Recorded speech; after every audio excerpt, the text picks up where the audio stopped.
Guys,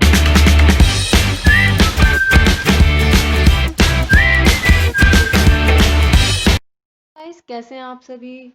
welcome back to biology learning. मैं हूं मोनिका मौर्य। आज हम पढ़ेंगे क्या, life process chapter class 10 chapter पढ़ेंगे क्लास 10th का। तो लाइफ प्रोसेसेस की मैं पहले, आज हम मेनली रेस्पिरेशन टॉपिक पढ़ेंगे। रेस्पिरेशन प्लांट्स में, रेस्पिरेशन एनिमल्स में, ह्यूमन बींग्स में कैसे कैसे होता है। मेनली आज हम रेस्पिरेशन पढ़ेंगे इस वीडियो में। और मैं लाइफ प्रोसेस की और भी वीडियोस बना चुकी हूँ जिसमें मैंने न्यूट्रिशन के बारे में बताया हुआ है। तो अगर जिन्होंने नहीं देखी है तो वो जाके उसको पहले देखें। और अगर रेस्पिरेशन पढ़ना चाहते हैं तो ये इस वीडियो में रेस्पिरेशन के बारे में अच्छे से डिटेल में बताऊंगी मैं। तो अगर मेरी वीडियो अच्छी लगी हो तो प्लीज़ लाइक करें, शेयर करें, कमेंट करें और मुझे इंस्टाग्राम पे फॉलो करें मेरे से बात करने के लिए। और उस पर कमेंट बॉक्स में बता सकते हैं कि मेरी वीडियो कैसी लगी। तो चलिए स्टार्ट करते हैं। तो सबसे पहले क्या है कि रेस्पिरेशन एक बहुत ही मेन है लाइफ को जिंदा रहने के लिए। हाँ, कोई भी लाइफ चलने के लिए रेस्पिरेशन करते रहना ऑर्गेनिज्म के लिए बहुत ज़रूरी है। हम मेनली रेस्पिरेशन शब्द बोलते हैं तो हमें दिमाग में आता है कि सांस लेना, मतलब सांस लेना तो ठीक है ये। तो रेस्पिरेशन को अब हम डिटेल में पढ़ते हैं कि वो एक्चुअली है क्या और कैसा है, क्या से कैसे होता है, प्लांट्स में कैसे लेते हैं, रेस्पायर करते हैं, और एनिमल्स और ह्यूमन बींग्स कैसे रिस्पायर करते हैं। तो चलिए स्टार्ट करते हैं। तो रेस्पिरेशन एक ऐसा प्रोसेस है जिसमें living beings, whether it is plant, whether it is animal, whether it is a human being, everyone is count under the living being. So ऐसा प्रोसेस जिसमें लिविंग बींग्स यूटिलाइज करता है फूड को। किसको यूटिलाइज करता है? फूड को। और उससे क्या मिलती है? एनर्जी मिलती है। तो उसको हम रेस्पिरेशन बोलते हैं। मतलब ये रेस्पिरेशन एक ऐसा प्रोसेस है जिसमें कोई भी लिविंग बींग्स जो है वो, जो उसने फूड खाना खाया है उसको यूटिलाइज करेगा, और उसको यूटिलाइज करके क्या मिलेगा? उसे एनर्जी मिलेगी। इसको हम रेस्पिरेशन बोलते हैं। अब क्या स्टेप्स हैं रेस्पिरेशन के? 3 स्टेप्स में होते हैं रेस्पिरेशन के। पहला है कि breaking down of glucose into pyruvate. सबसे पहले हमने रेस्पायर करा तो उसमें क्या होगा कि ग्लूकोज का ब्रेक डाउन होना। किसमें? पायूरवेट में। ब्रेक डाउन मतलब टूटना। किसका? ग्लूकोज का टूटना पायूरवेट में। तो इसमें क्या होता है, ये प्रोसेस जो है ग्लूकोज का पायूरवेट में बनता कहाँ पर है? ये साइटोप्लाज्म के अंदर ये प्रोसेस चल रहा होता है। तो साइटोप्लाज्म के अंदर क्या होता है, ग्लूकोज का मॉलिक्यूल वो ब्रेक डाउन होता है पायूरविक एसिड में। किसमें? पायूरविक एसिड में। और ग्लूकोज का मॉलिक्यूल हमें पता है किसने 6 कार्बन से मिलके बना होता है। और फिर वो पायूरविक एसिड में जब कन्वर्ट हो जाता है तो वो किसमें हो जाता है? 3 कार्बन में आ जाता है। 3 कार्बन में। इसलिए बोलते हैं, बोला गया है कि breaking down of glucose into pyruvate. ठीक। सेकेंड प्रोसेस स्टेप्स ये है रेस्पिरेशन का कि फेट ऑफ पायरुविक एसिड। अब वो जो पायरुविक एसिड बना है, यहाँ पर जो ग्लूकोज था 6 से 3 में कन्वर्ट हो गया, मतलब टूट गया। तो अब इसमें जो भी ब्रेक डाउन होगी पायरुविक एसिड को, अभी तक इसमें यहाँ पर क्या हो रहा था? साइटोप्लाज्म में हो रहा था। लेकिन अब जो होगा, जितना भी ब्रेक डाउन होगा वो माइट्रोकॉन्ड्रिया के अंदर जाए होगा। माइट्रोकॉन्ड्रिया पे और मॉलिक्यूल्स फॉर्म करेंगे। डिपेंड ऑन ऐसे मॉलिक्यूल्स फॉर्म्ड होंगे जो कि डिपेंड करेंगे types of respiration in a particular organism.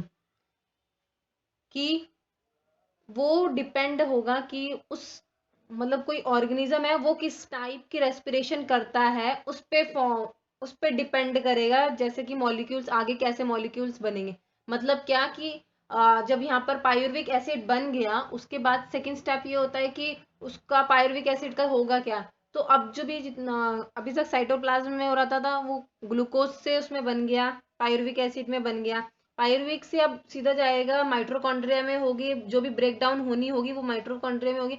और माइट्रोकॉन्ड्रिया से जो भी मॉलिक्यूल्स बनेंगे वो मॉलिक्यूल डिपेंड करते हैं किस पे, कि वो ऑर्गेनिज्म किस टाइप की रेस्पिरेशन करता है। मतलब थोड़ा सा मैं यहाँ बता देती हूँ कि रेस्पिरेशन भी 2 टाइप्स की होती है, एरोबिक और एनारोबिक। तो अभी हम इसके एरोबिक और एनारोबिक के बारे में आगे पढ़ेंगे इसके बाद। लेकिन ये अगर कुछ लोग कुछ ऑर्गेनिज्म जो होते हैं वो एरोबिक रेस्पायर करते हैं और कुछ एनारोबिक रेस्पिरेशन लेते हैं करते हैं। तो इन दो चीज पे डिपेंड करता है कि आगे का मॉलिक्यूल्स कैसे फॉर्म्ड होगा। नेक्स्ट थर्ड है कि रेस्पिरेशन इन्वॉल्व। अब किस टाइप की रेस्पिरेशन इन्वॉल्व होती है? अगर गैसियस, सिर्फ गैसियस एक्सचेंज हो रहा है, मतलब क्या कि ऑक्सीजन का इनटेक जो भी फ्रॉम द एटमॉस्फेयर, एटमॉस्फेयर से जो भी ऑक्सीजन ली है और उनको सीधा नॉर्मली रिलीज करना CO2, मतलब ऑक्सीजन लेना और CO2 छोड़ना, उसको क्या कहलाता है? ब्रीदिंग। अगर ब्रेक डाउन हो रहा है सिंपल फूड का, इन ऑर्डर कोई भी फूड है उसको, उसका ब्रेक डाउन हो रहा है to release energy, energy release करने के लिए इनसाइड द सेल, अगर सेल के अंदर ये काम हो रहा है तो उसको हम बोलते हैं सेलुलर रेस्पिरेशन। इस रेस्पिरेशन के टाइप्स की बात कर रही थी, वो ये रहा। पहला है एरोबिक रेस्पिरेशन, सेकंड है एनारोबिक। मैंने इसको ऐसे उसमें नहीं लिखा, मैंने इसको टेबुलर फॉर्म में इसलिए बना दी क्योंकि ऐसे में समझने में ज़्यादा इजी रहता है। तो इसलिए एरोबिक रेस्पिरेशन और एनारोबिक रेस्पिरेशन में डिफरेंस क्या है? पहली बात तो ये कि एरोबिक का मतलब ही होता है ऑक्सीजन, प्रेजेंस ऑफ ऑक्सीजन। तो जहां पर भी ऑक्सीजन प्रेजेंस होगी वहां पर एरोबिक रेस्पिरेशन होगा, और जहां पर एब्सेंस ऑफ ऑक्सीजन होगी वहां पर एनारोबिक रेस्पिरेशन होगा। ठीक है। सेकंड पॉइंट क्या है, डिफरेंस है कि यहाँ पर पायरुविक एसिड कन्वर्ट होता है CO2 में। एनारोबिक रेस्पिरेशन में क्या होता है? पायरुविक एसिड दो में डिवाइडेड हो जाता है, या तो वो कन्वर्ट होके इथाइल अल्कोहल बनाएगा या तो वो कन्वर्ट होके लैक्टिक एसिड बनाएगा। अगर वो इथाइल अल्कोहल बना रहा है तो उसका एग्जाम्पल है वो ईस्ट और बैक्टीरिया में। लेकिन लैक्टिक एसिड जो है वो कुछ माइक्रोब्स में और मसल सेल्स में बनता है। लैक्टिक एसिड पायरुवेट का कन्वर्ट होने पे लैक्टिक एसिड कहाँ कहाँ बनता है? कुछ माइक्रोब्स में और मसल सेल्स। लेकिन इथाइल अल्कोहल कहाँ बनता है? ईस्ट में, बैक्टीरिया में बनता है। थर्ड पॉइंट ये है कि जो है energy is released and H2O is formed. इसमें एनर्जी रिलीज होती है और H2O फॉर्म, इसमें भी एनर्जी मिलती है। इसको एरोबिक रेस्पिरेशन क्या है? अकर्स इन माइटोकॉन्ड्रिया, माइटोकॉन्ड्रिया में होता है एरोबिक रेस्पिरेशन। लेकिन एनारोबिक रेस्पिरेशन साइटोप्लाज्म में होता है। यहाँ पर ज्यादा एनर्जी रिलीज होती है एरोबिक रेस्पिरेशन में, एनारोबिक रेस्पिरेशन में less amount of energy released. Equation क्या है कि ग्लूकोज जो है वो पायरुवेट में चेंज होगा, पायरुवेट से 6CO2 कार्बन डाइऑक्साइड में चेंज होगा, प्लस 6H2O मिलेगा, हमें वाटर मिलेगा और एनर्जी मिलेगी। लेकिन इसमें मैंने बताया दो पार्ट्स में डिवाइडेड होगा। अगर पायरुविक एसिड जो है वो कन्वर्ट होता है इथाइल, ईस्ट के अंदर बात करें, ईस्ट के अंदर तो क्या होता है कि ग्लूकोज से क्या बनता है? पायरुवेट बनता है, पायरुवेट से वो इथेनॉल बनता है। इथेनॉल का फॉर्मूला क्या है? C2H5OH है, और H2O मिलेगा और एनर्जी रिलीज होगी। लेकिन मसल सेल्स में क्या है? ग्लूकोज पायरुवेट में बदलेगा, पायरुवेट जो है वो लैक्टिक एसिड में बदलेगा और एनर्जी मिलेगी। लैक्टिक एसिड का फॉर्मूला ये है। आपने कभी नोटिस करा है कि जब हम बहुत तेज से रनिंग करते हैं तो हमारे पैरों में दर्द होने लग जाता है? तो दर्द किस वजह से होता है कि जब हम भाग रहे हैं तो हमारी मसल सेल्स को बहुत ज्यादा ऑक्सीजन चाहिए। ठीक है। तो वो क्या करता है, उसको पूरा प्रॉपर नहीं मिल पाती, तो क्या करता है कि वो एनारोबिक रेस्पिरेशन, उसके मसल सेल्स जो हैं वो एनारोबिक रेस्पिरेशन करने लग जाते हैं। जिसकी वजह से क्या होता है, वहां पर लैक्टिक एसिड, जैसे मैंने बताया था, वहां पर लैक्टिक एसिड जम इकट्ठा होने लगता है, जिसकी वजह से हमें दर्द होने लगता है। जब हम रेस्ट कर लेते हैं तब हमारा पैरों का दर्द ठीक हो जाता है, इस वजह से कि लैक्टिक एसिड वापस से डिजोल्व हो जाता है। सिंपल। अब हम क्या है कि अब हम एक्सचेंज ऑफ गैसेस, गैसेस का एक्सचेंज कैसे कैसे होता है ये देखते हैं। पहला क्या है कि एरोबिक रेस्पिरेशन जो है के लिए ऑर्गेनिज्म के को हमेशा कॉन्टिन्यूस नीड चाहिए किसका? ऑक्सीजन का सप्लाई होने के लिए, तभी वो एरोबिक रेस्पिरेशन कर पाएगा। हाँ, ऑक्सीजन और CO2 चाहिए ताकि जो है वो जब जरूरत पड़े, produce during the process needs to be remove from the body. Aerobic respiration के लिए हमें पता है कि एरोबिक रेस्पिरेशन के लिए ऑर्गेनिज्म को कंटिन्यूस एनर्जी की या ऑक्सीजन की सप्लाई की जरूरत होती है। अब डिफ्यूजन अलग अलग, बहुत सारे ऑर्गेनिज्म जो हैं वो अलग अलग तरीके से गैसेस का एक्सचेंज करते हैं, जैसे कि डिफ्यूजन डिफ्यूजन एक ऐसा मेथड है जिसमें कि कौन यूटिलाइज करता है, यूनिसेलुलर ऑर्गेनिज्म यूज करते हैं, और कुछ सिंपल ऑर्गेनिज्म भी डिफ्यूजन मेथड को यूज करते हैं, किसके लिए, गैसेस, एक्सचेंज ऑफ गैसेस के लिए। और plants also use the process diffusion for exchange of gases. Gills एक रेस्पिरेटरी ऑर्गन है, किसके लिए, फिशिश के लिए, ये हम जानते ही हैं। तो फिश क्या करता है, वो ऑक्सीजन टेक करता है। कहाँ से टेक करेगा, जो भी ऑक्सीजन डिजोल्व है वाटर के अंदर, उसको लेता है फिश। और किसके जरिए ले पाता है, गिल्स के जरिए। अब क्या है कि पानी के अंदर ऑक्सीजन इतनी ज्यादा नहीं होती, मतलब अच्छे से नहीं होती, तो availability of oxygen is less in aquatic environment. तो इस वजह से क्या होता है कि जो ब्रीदिंग रेट है वहाँ के एक्वेटिक एनिमल्स का, जो ब्रीदिंग रेट है या जो भी ऑर्गेनिज्म है, उसका ब्रीदिंग रेट फास्टर है, ज्यादा है, क्योंकि वहां पर ऑक्सीजन की कमी है, इस वजह से उनका ब्रीदिंग रेट फास्ट है। इंसेक्ट कैसे एक्सचेंज करते हैं गैसेस को, इंसेक्ट के पास एक सिस्टम होता है स्पेरिकल्स और ट्रैकिए के जरिए, जिसकी वजह से वो ऑक्सीजन ले पाते हैं।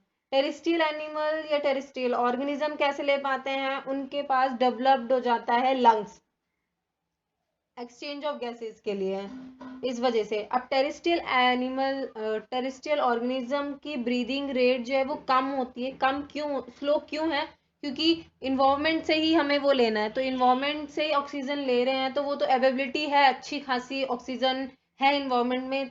इसकी वजह से टेरिस्ट्रियल ऑर्गेनिज्म को का ब्रीदिंग रेट जो है वो स्लो है as compare to aquatic organism के।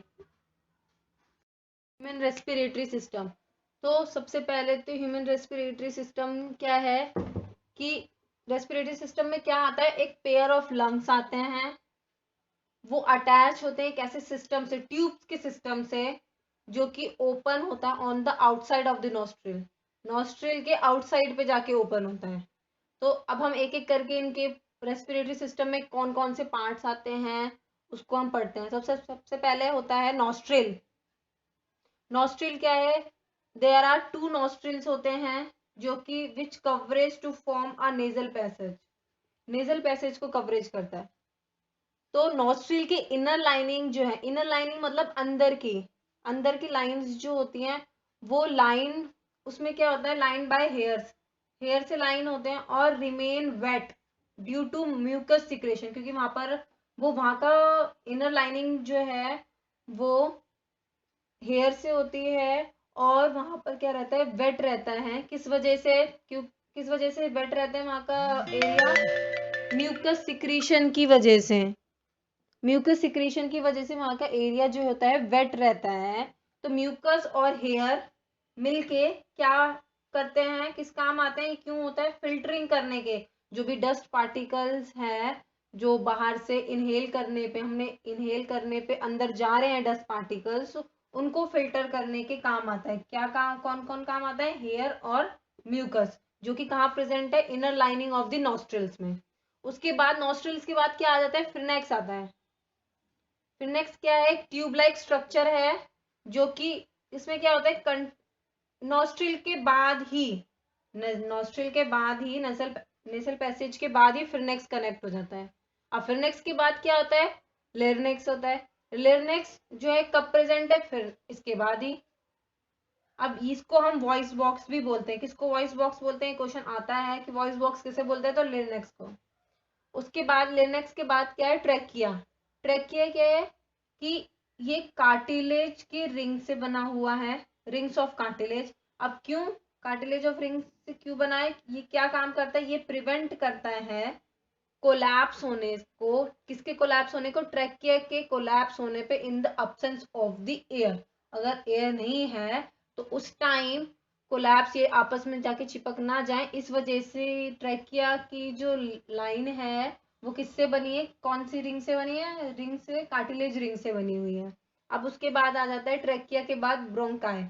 ब्रोंकाई क्या है, a pair of bronchi comes out from the trachea, trachea से ही निकलता है, जो कि विद वन ब्रोंकस, एक ब्रोंकस, हर एक ब्रोंकस जो है कोई एक ब्रोंकस जो होगा वो लंग्स के अंदर जाएगा।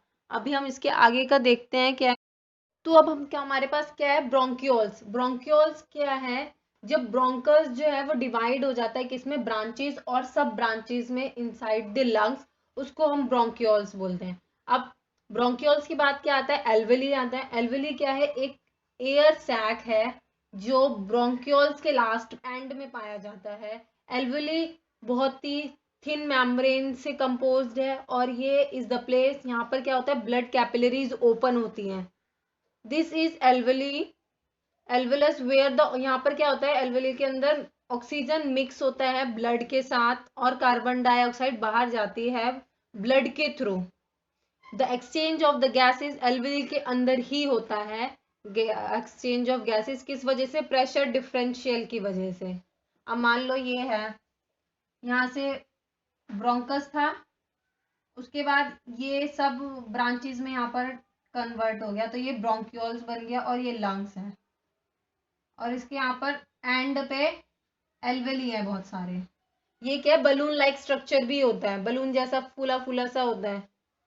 यहाँ पर ही वो एक्सचेंज ऑफ गैसेस होती है। अब ब्रीदिंग मैकेनिज्म क्या है, ब्रीदिंग मैकेनिज्म में क्या है, इन दो तरीके से हो पाता है, इनहेलेशन और एक्सहेलेशन। इनहेलेशन में हम एयर को इनसाइड द बॉडी ले जाते हैं, एक्सहेलेशन में हम आउट इनसाइड की ऑक्सीजन या बॉडी के अंदर की गैसेस को बाहर निकालते हैं, उसको एक्सहेलेशन बोलते हैं। इनहेलेशन में क्या है, थोरासिक कैविटी या चेस्ट कैविटी एक्सपेंड करती है और एक्सहेलेशन में थोरासिक कैविटी कॉन्ट्रैक्ट करती है। इनहेलेशन में रिब्स अपलिफ्ट करते हैं और एक्सहेलेशन में रिब्स जो है वो डाउनवर्ड मूव करते हैं। इनहेलेशन में डायाफ्राम जो है वो फ्लैट हो जाता है शेप में और एक्सहेलेशन में डायाफ्राम जो होता है वो डोम लाइक बन जाता है। और इनहेलेशन में वॉल्यूम ऑफ लंग्स का इंक्रीज कर जाएगा क्योंकि उसमें बहुत सारी ऑक्सीजन या एयर जो है वो एंटर कर जाती है, इस वजह से उसका वॉल्यूम बढ़ जाता है लंग्स का। जैसे डायाफ्राम इनहेलेशन में अपवर्ड चला जाएगा और एक्सहेलेशन में डायाफ्राम, जो ये डायाफ्राम है ये डाउनवर्ड हो जाएगा। एक्सहेलेशन के टाइम वॉल्यूम ऑफ लंग्स जो है वो डिक्रीज कर जाता है क्योंकि उसमें से एयर जो है वो एग्जिट कर जाती है। अब जैसे कि हम देखें थोड़ा सा, not so good diagram but समझने के लिए, तो ये है हमारे पास डायाफ्राम है, ये रिब्स है। मैं ऐसी बना रही हूँ बस एक ऐसी कार्टून डायग्राम, नॉट सो।